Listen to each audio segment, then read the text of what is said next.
Welcome back to a little bit of everything family. Welcome back to the Eminem Show. No, not the candy, and no, not the rapper. Hi, guys. If you guys are new here, my name is Emmy, and this is my mom. Hi, I'm Dr. Amelia Warriors. You can call me Emily on this channel. Welcome to podcast 54. I believe so. Welcome to podcast 54. And we've made a lot of podcasts. Yes, and I would love for anyone who wants to join the podcast to join us in a joint session. If you guys want to talk about issues like the issue that I want to talk about today, which I was in the bathroom taking a shower, because I take a shower right before we do our interludes. And I was watching the story of Marcelo Gomez. Is it Gomez? Anyway, Marcelo is that 16-year-old kid that was detained by ICE and kept in a facility, I think, for days. And he came out today. He was finally released today. He came out on a press conference. Mm-hmm. Let's see if we can find it. Let me see. Guys, sorry, guys. Press conference of the 16-year-old kid who was detained by ICE. Yeah, he's right here. An immigration judge granted bond to a Massachusetts high school student yesterday. That teen was arrested and detained by ICE while on his way to volleyball practice last week. Sherelle Hubbard has the details. For now, 18-year-old Marcelo Gomez da Silva is free. On Thursday, a judge ordered Gomez da Silva be released on $2,000 bond. I haven't showered in 6 days. I haven't done anything. The only thing I can do is thank God every day. Gomez da Silva was on his way to volleyball practice May 31st when he was detained by federal immigration agents and taken to an ICE detention facility. We don't get to see outside. We don't get to walk outside. We all stay in there. The only chance we get to breathe is when they open that little gap and some cold air comes in. A DHS spokesperson said in a statement that they were looking for the teen's father and, quote, ICE officers never intended to apprehend Gomez da Silva. He was found to be in the United States illegally and subject to removal proceedings, so officers made the arrest. According to his attorney, the teen initially entered the U.S. on a visitor visa and was later issued a student visa that has since lapsed. But a Democratic congressman from Massachusetts says detention like Gomez da Silva's are not the way forward. This administration is not keeping us safe by putting 18-year-old honors students in prison.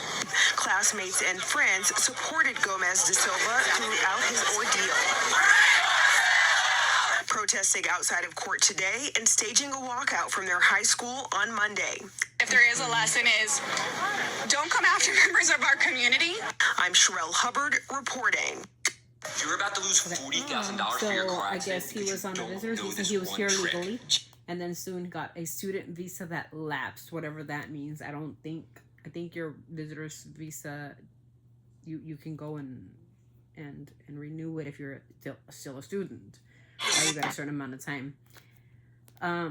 He was not supposed to be detained at all. He was not supposed to be detained. They were looking for his father, was what the issue is. The funny thing is, you guys, what he told in that conference. I watched the whole conference. I don't want to bore you with the details, but he said that they slept on concrete floor. And their blankets are aluminum foil. Oh my. And I think what hurt the most, or what made me like emotional, and I was in the bathroom, I can tell you guys, I was in the bathroom. And you guys can have your opinion about immigration, but this is a kid. Mm. He's going to volleyball practice. What crime did he commit? We're going after criminals here, remember? We're going for the Jeffrey Dahmers of the world. The murderers, right? The rapists. The drug dealers. Are they at the high school? At the volleyball team? With the volleyball team? Where are all these criminals? You know what? I really feel that this administration, and trust me, I like the idea of taking criminals out of our country. Absolutely. We're not saying that that's not the right thing to do. That's the right thing to do. But when you're attacking kids, when you're taking it upon yourself to distract from the real issue, there's a lot of criminals in this country that are not illegal immigrants. Focus on that. Focus on the racism of America. Racists should be taken out of this country. Not people who are working hard, or a straight A student and an honor student who knows 3 languages, by the way. What he said was that he was detained in this place that is smaller probably than my room. My room is about 400 square feet. This is very small. And there's 40 people in that same room. And there's no beds or cots to sleep in. They sleep on the floor. Like dogs. Dogs probably get better treatment because I love my dog, which is not here no more. They get better treatment. Mm. And their dinner consisted of, lunch and dinner, were saltine crackers. Saltine crackers, that's torture. Mm. And he said that he would give the crackers that were given to him to other people because they were older. And it seemed like they needed more food and water. I love America. I love my country. I always have. I fought for this country. I will fight for this country. But I'm not too happy with the people running it. No. What are we doing? That's torture. Crackers? Even prisoners who are murderers, like Yolanda Saldivar, who killed Selena Quintanilla, gets a bologna sandwich. But crackers and water? That's where they're and you guys, some of you guys are going to say, like, well, they're criminals. They're in this country. The little boy is not a criminal. He was going to volleyball practice at his high school. Mm-hmm. Right? He said a lot of people in there are family men who were taken out of their working the fields. Oh, my. This is our new America. This is our new reality. And I don't know where this country is going to turn to. If you take the backbone of America, and I say this with respect, the backbone of America is and will always be immigrants. From the Great Depression, when everything went to shit in the stocks department, Hispanics, Mexicans came and fixed your economy. Look at the history books. Don't stop looking at history books. Look at the history books. They were brought in to fix the economy, to put food on your table. These illegal immigrants are the ones that keep your roof over your head. They're the ones that build your houses, your roads. They're the ones that get on their hands and knees and pick your food. Because you won't do it. You're privileged, so you won't do it. Fuck, and don't tell me you'll do it, because you won't do it.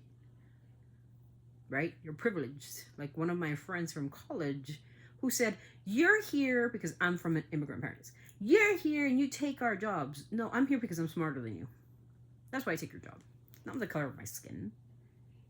It's not because I'm a daughter of an immigrant. It's because I'm smarter than you, bro. That's why I take your job. That's the problem. People don't want to work for what they want. People don't want to work to save their asses worth their damn life. What they want to do is they want privileged things. Here you go. Somebody said, I think it was the president of the United States, Mr. Trump, he said, immigrants take your hospital rooms. Immigrants take your classrooms. Immigrants take your health care. Bullshit. No, Mr. President, they don't. The immigrants that are here want an opportunity to be part of a good society. They want a better way of life that maybe they didn't get in their country. That's why they're here. But to be treated like common criminals, you don't even treat your criminals from January 6th the way you do these people. They were beating up on police officers, which this is a country of law and order, remember? January 6th, the insurrection of January 6th. That was an insurrection. The National Guard should have been called there. We don't want them in California. The protests are peaceful in California. Mm.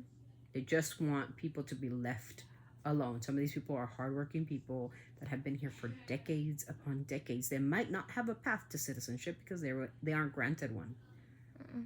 So to those who say they should do something, well, maybe the immigration law should change. A pathway. Like what Ronald Reagan did with the amnesty of 86. What George Bush finished with the amnesty of 87. There was a pathway. If there's no pathway, how do you get it? Right? And to say that they're taking up this and they're taking up that, remember, remind yourself these things.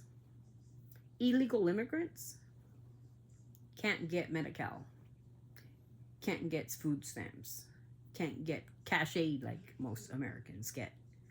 They work their ass off to get what they are in this country. They're not taking from you. They're giving to you and paying their Social Security and paying into taxes, giving to you so you can have a retirement. So don't dock us just yet. I am very grateful for my grandfather who came in the 40s. Very grateful for my grandfather who came back in the 70s, Abracero. And very grateful for my mother who came in the 70s to work the fields, to work the packing houses. She did it for years until she got the opportunity to open up a nightclub and a restaurant to give us a better life. I'm grateful for my family. I'm also grateful for Edgar Juarez, who served in the U.S. military. Very grateful for my cousin who passed away. Grateful that he fought for our country, for my freedoms, for her freedoms, and her children's freedoms. I'm grateful for my mom to give me the opportunity to become a U.S. citizen. Grateful for every single immigrant that has put a grain of salt to make this country great, and they're the ones that make this country great. It isn't the politics, it isn't anything behind. Like I said, I hated to make this channel a political thing, but I'm tired of bashing those who really built this country. It's the immigrants who help put roofs over your head and food on your table. Cleaning up your dishes, your restaurants that you like to eat. It's the ones cleaning your hotel beds in Vegas. It's the field workers on their knees in this scorching heat that I won't do, and she won't do, or you won't do. It's those that we give credit to. And they're the ones that are being tortured. They're the ones that are sleeping on the concrete floors with an aluminum blanket. Everything they did.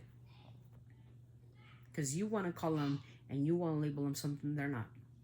They're not criminals. They're here for a better way of life.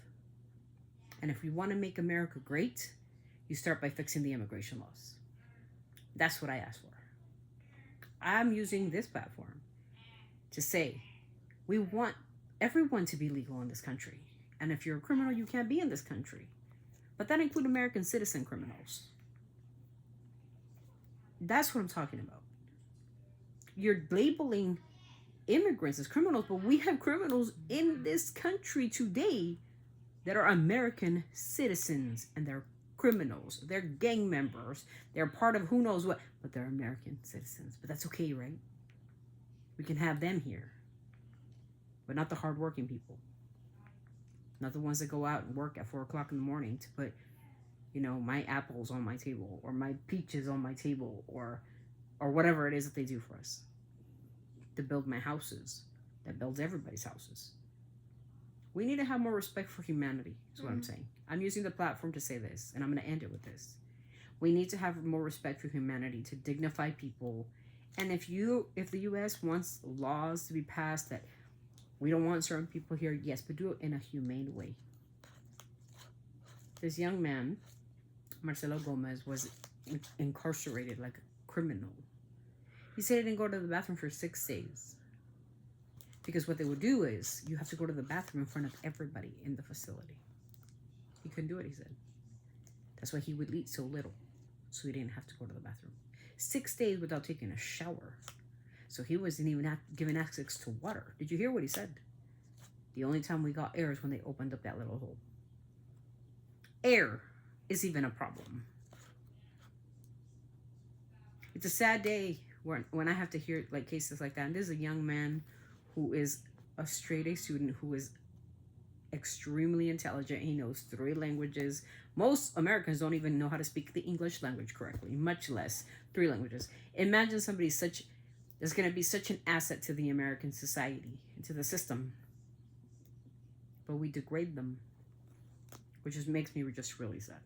And today is not a day of sadness, but a day of celebration. We celebrate those who have contributed a grain of sand to make this country great.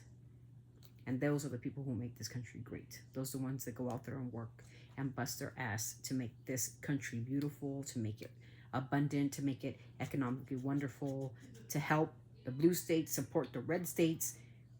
We make it great. I'm from California. I'm part of a Democratic state. We are the 4th largest economy, the 4th in the world. And I'm very proud of Mr. Gavin Newsom for standing up. And we do not like fascism. I'm sorry, we just don't like it. I don't like racism. I just don't like it, and we don't support it in this channel. Racism is not for us, okay? No. So with that, we end this. We pray for all those who are fighting the good fight. Fight the good fight. And I agree with Martin Luther King. He said, united, we can make differences. United, we can make change. But with that, I let you guys go. Thank you so much for being here, and we appreciate you guys. If you guys have anything to say about it, please be respectful. Don't forget to be kind, respectful, and empathetic. And most of all, please keep it respectful in the comments because you are what you write. See you guys in the next one. Bye, guys. Always sending our love from our family to yours. Keep it classy because you are what you write. Don't forget, be kind to yourselves, to your mental health, and be kind to others. Doesn't cost very much. Bye.